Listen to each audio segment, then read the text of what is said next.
Double pump tanks are the high risk, high reward tanks, so today let's find out how the best players make these two-shotters look easy and overpowered. So what better way to start than the 703-2 aggressive push into the heavy tank corner on Glacier. Let's just watch how this player starts off this game to get easy damage.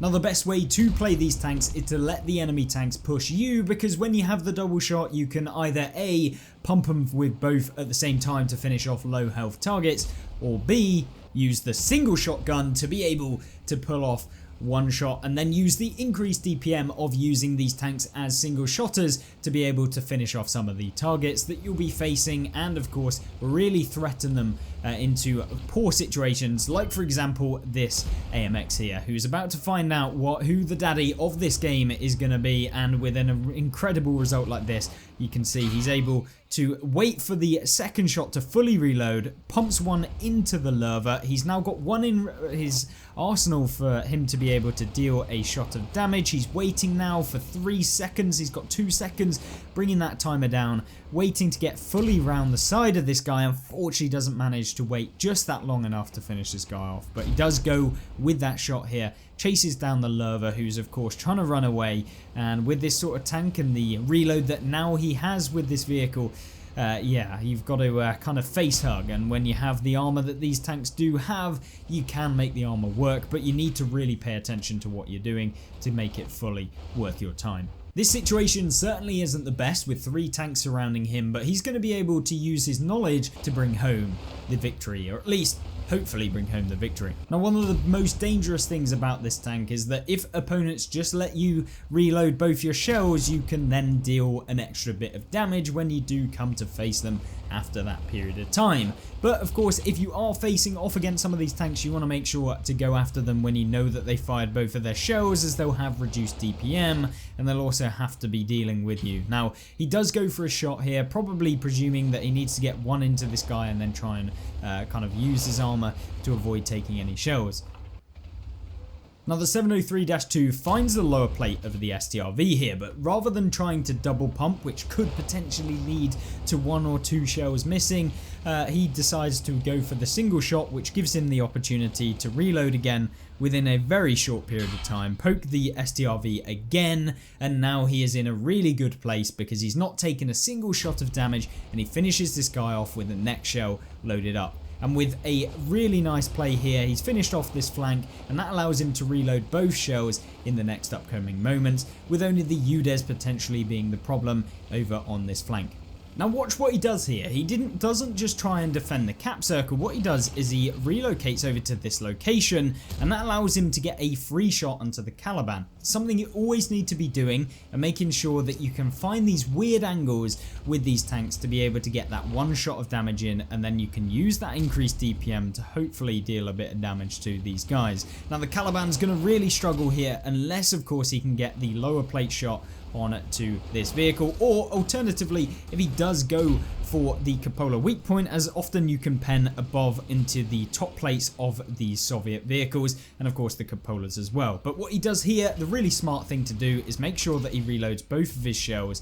Unfortunately derps that one, and realistically you want to try and make a move trying to get far enough away, but he does manage to dump one into the Caliban, knowing full well that the Caliban's fired both of his shells. Yeah, now it's just a case of trying to track down this guy and actually get around to finish him off. Now rather than trying to go around and finish the Caliban off from the other side, because the UDES is in the middle, what he does is he actually goes over to here. The UDES then flies down the hill, manages to fire off one, but he needs to deal with this Caliban because he's the bigger problem. He could double pump him and that would not end up very well. So now he has the ability to face hug the UDES, who's throwing himself away in this game, and a nice little shot down onto the UDES enables him to actually finish him off, getting a little bit lucky with the roll there. But I guess when you've had a game like this picking up over 7,000 damage, yeah, a bit of luck can always come your way. And talking about a little bit of luck, what about when you double pump? Ooh, yeah, double pumping for ammo racks with the heat rounds and of course dealing more module damage can be really horrible, and he manages to finish off the Ferdinand from full health.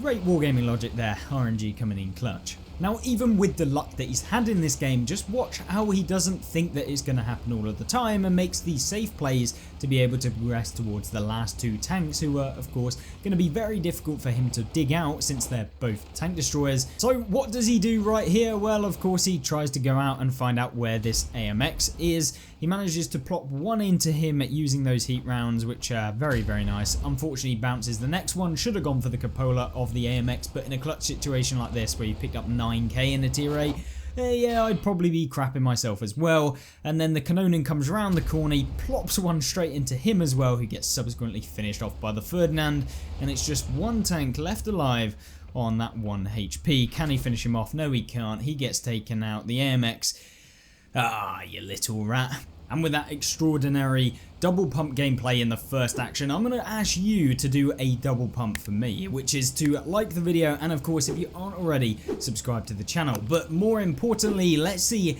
how a Skoda T56, the Czechoslovakian double pumper, can be one of the most brutal tanks at tier 8. It may be even way better than the 703-2. So this is a game what I actually played a while back, which I was hoping that we'd be able to actually secure the win on in a pretty clutch situation, and in fact I thought it would be a pretty decent game. We get unfortunately hit by the ISM there as he manages to snap his turret around to be able to hit us, but now we get into arty safe position and try and wait for that long reload. This is the real pain for opponents, is because they can't really push you, because with the reload of this tank not being absolutely atrocious, you can reload in about 20 seconds somewhere in that region. Yeah, you can essentially reload very, very quickly and you can finish off some of the tanks. Now we find ourselves a nice little T44 who of course isn't looking in our direction and then ends up gifting us a free couple of shots of damage. The ISM tries to come around, but because we are relatively quick at reversing in this borderline overpowered tank, in fact I would go as to say this tank is absolutely overpowered, and of course we were able to finish off that guy without receiving a single shot of damage. The ISM gets hit by both of the artilleries, meaning that it's a very easy way for us to finish him off now, and it's only going to take one shell. So knowing that, we are going to try and remove this guy. He bounces, we are then able to come around and put one into the lower plate of that guy. Now it's just a case of deciding what we want to do next. So my thought process right here is that the WZ131's gone to spot for me, which is absolutely perfect and one of the best things he could have done.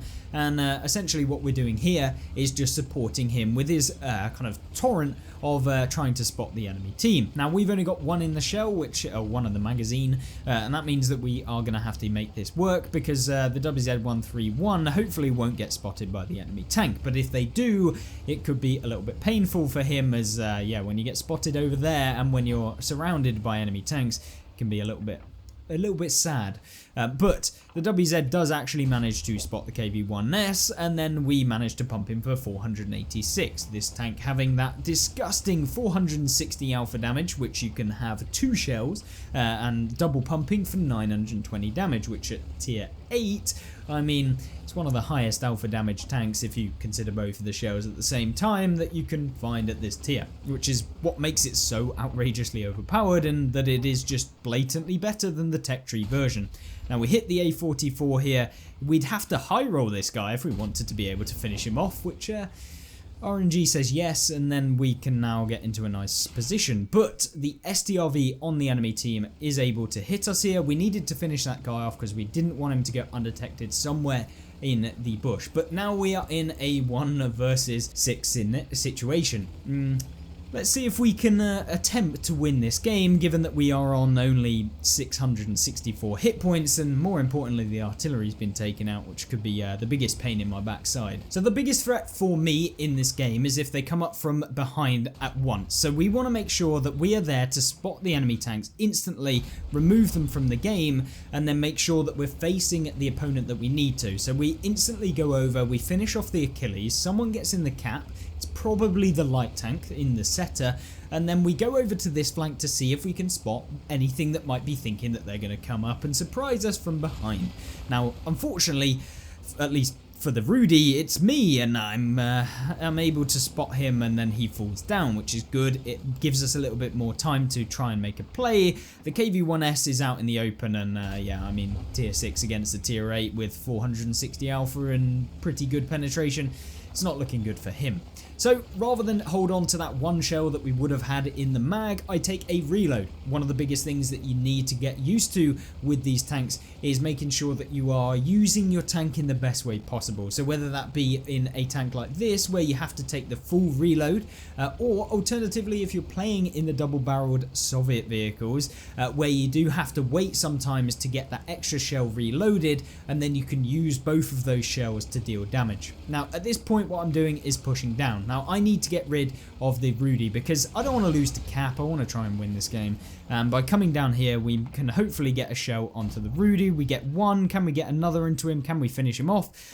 No, we low roll by 46 in that one, leaving him on 9 health, which is really annoying because we could have done with actually taking that guy out from full health. The setter is indeed in the base, and he's the one that's trying to cap, but we are in a bit of a pickle right now because although we've done 5.4k damage, we need to get rid of this Rudy as quickly as possible. The STRV bounces off of us, but we get tracked. We need to get this guy out the game because he can, although being a lower tier tank can be a little bit of a pain, we managed to flick onto him, but I'm concerned about where this STRV is going to be coming from. We can only take one hit from him. Well, we can't even take that. He'd have to low roll for us to survive. So I take a full reload here. We're going to need it if we're going to want to try and actually survive this. And then I'm going to come down to try and see if we can find the setter, which we do. We know where he is. He's definitely in the cap. He's going to be trying to avoid our shells here. But we need to get at least one into him to give us the time to actually be able to deal with the STRV. But the more and more I delay trying to get the setter, the STRV is going to be coming from behind. And when you give your opponents time to actually think, they're going to be trying to make a play. And you're seeing me here realize that the STRV is going to be coming. Someone spots me here. I'm in full knowledge that the STRV is going to be moving up. He's probably about here, making his way. Oh god, he's actually pushed up even further. Can we get one into him? I go for the shot here, and knowing full well that we're probably never going to be able to finish this guy off unless we high roll, I try and go for the track. And unfortunately, we don't manage to hit it, and in addition to that, we also managed to get taken out. So not ideal from our perspective. Maybe I should have gone for the actual damage in this game, finished him off with one shell, and then maybe tried to ram him, but I mean, there's only so much you can do, and we'd have lost to Cap anyway. Now this next game is a really interesting one because we somehow managed to actually win a situation that never seems to work, which is when the enemy team actually just steamroll in the town area. And of course on the brand new Stajanki there's lots of opportunities for you to get a few different shots into your opponents and trade really well on these corner areas, and that's what we're hoping to do within this game, and why I wanted to showcase it, because this is a really good one in the VZ55. Now the enemy team have completely demolished our flank over here, and with me being one of the only tanks here and with no real way of escaping, at least without just, you know, throwing myself away, maybe even getting taken out instantly, we are in a bit of a pickle. So instead of kind of trying to run away, what we do is we try and get a few free shots into the opponents. Now unfortunately not able to hit the IS-4 there, but we do drop into this dip here, and with my knowledge of knowing that the TDs are all sat in the base alongside having a little bit of a friend in the Object 277, maybe we can make this work. So what we're doing here is attempting to deal with some of these tanks, things like the Jaegeru, who obviously doesn't aim when he tries to get us. Can we get one more? No, we can't. The 277 also pushing round, trying to get a free shot into us, and essentially what we're doing is trying to maintain our frontal armor towards the opponents that are going to be coming, and with the team support that we do have, who are all able to get shots onto these guys, they are really throwing themselves away against us. But with this game going as it is, I really need to start tearing apart some of these opponents, as we've only done 1,500 damage, which in a tier 10 is not the best result you could probably hope for. We managed to find one into the IS-7 there, which is nice. The enemy EBR then decides he's going to try and YOLO, who, yeah, we're not a complete bot, so please don't do that again. And then the 277 comes out again, who's just being a pain in the arse, actually exposing himself to literally the entire team, but no one is hitting them. They actually hit the IS-7 instead, Don't even know why, but they do. Now we are the only tank on this flank, and all the enemy team have to do is go to this location and get 3 shots into me. But watch how we make it very, very difficult for them to take us out, which is stuff you can do in your own games. And when you have the alpha damage that these tanks do, yeah, it can be really painful for tanks to try and dig you out, which is why these double pumpers are just so powerful. So what we do here is just keep cresting, trying to spot for the team. If we can keep them spotted, we're going to get assistance damage. We're going to try and get a little bit of damage ourselves as well. Now the IS-4 is of course trying to make a bit of a play. Now he definitely makes a misplay here, and we actually don't actually manage to pen. We track the Jaeger here, which allows our team to get 3 shots into him, and with him going, this could actually mean that we're going to have a much better game, and that's exactly what happens. The tracking damage coming in really clutch. If you can't deal damage in these tanks, go for tracking when you have team support. It is one of the best things you can do. It delays them from being able to push you whilst you're on a reload, and you'll get 3 shots of damage to secure wins. Unfortunately for the TVP, he obviously doesn't realise that we can get a shot into him, and with the turret armour of the TVP being pretty garbage, we're able to get 2 shots into him, and now he can't really push us because our team are actually moving up. We are able to just push forward and maybe get a few shots into the gorilla, who is countering our team on the hill, but unfortunately for him, he is not in a good place. We pull back instantly, hoping that he'd go for the fire. He does, and he bounces straight off of us, and now it's just a case of finding out where the rest of the team are. It's another gorilla, and of course the STB-1, who, given the fact that we are pretty much on a couple of seconds left on our reload, and with not that many teammates coming over here, maybe we can get a few more shots. And that's exactly what we do, with 1 shot into the gorilla, finishing off this game with just 1 kill, but managing to stop the whole advance of the enemy team, and from them conquering that city on this map. So a really nice play there, and you can see it's not all about damage sometimes when it comes to these vehicles. What about what happens when your team don't support you and you have to actually try and make some plays against some of the opponents that you're facing, and you aren't just gifted free damage, although these 2 shots at the beginning seem a little bit gifted as well. Now, this game is one of the best ones to showcase how you can still pick up damage in losing games, and why these tanks are quite good at being able to do it. Now let's have a look at how this guy deals with this situation where the enemy team have secured quite easily the hill. Now the VZ55, of course, we've seen how good it can be in previous replays and on the channel before, which you can kindly take a look at. At the end of this one, we have a dedicated video of the VZ55, which I'll link. But most importantly, you're seeing here the VZ is overcommitting, exposing his hull armor, and when you're up against a tank that can just basically pen you through that hull armor, really isn't the best play that this VZ could do. You want to make sure that you're fully reloaded with both shells, ready to pounce when someone makes a misplay.